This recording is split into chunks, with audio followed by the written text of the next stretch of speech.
మన ఫ్యామిలీ అందరికీ హాయ్ అండి. పాలకూరతో ఎప్పుడు ఒకే విధంగా చేస్తే బోర్ కొడుతుంది కదా. ఒక్కసారి నేను చెప్పిన విధంగా ఇలా చేయండి. పాలకూర కమ్మగా ఉంటుందండి. పాలకూర వెల్లుల్లి కారం చేసే విధానం ఎలానో చూసేద్దాం, సరేనా?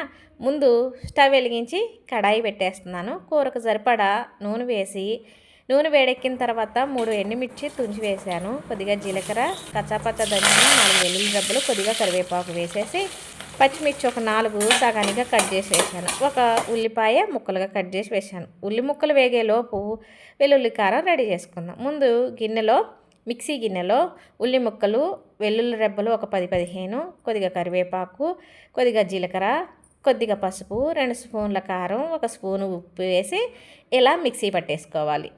ఇప్పుడు దీన్ని వేగుతున్న ఉల్లి ముక్కల్లో వేసేసుకోవాలి. ఇలా ఈ పేస్ట్ మొత్తం కూడా మంచిగా వేగనియ్యాలండి. మూత అయితే పెట్టకూడదు. మూత పెడితే స్మెల్ బాగోదు. మూత పెట్టకోకుండా చక్కగా ఆయిల్లో మంచిగా వేగాలి. ఇదిగోండి, ఇక్కడ నేను చూపిస్తున్న విధంగా ఇలా దగ్గరగా అయిందనుకోండి.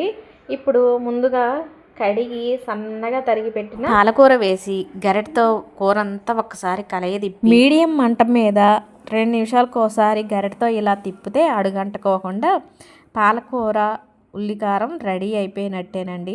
ఇలా కూర పైన నూనె తేలినప్పుడు స్టవ్ బంద్ చేయండి. కమ్మని పాలకూర ఉల్లికారం రెడీ అండి. ఒక్కసారి మీరు ట్రై చేయండి, చాలా బాగుంటుంది. మరి వీడియో నచ్చితే లైక్ కొడతారు కదూ.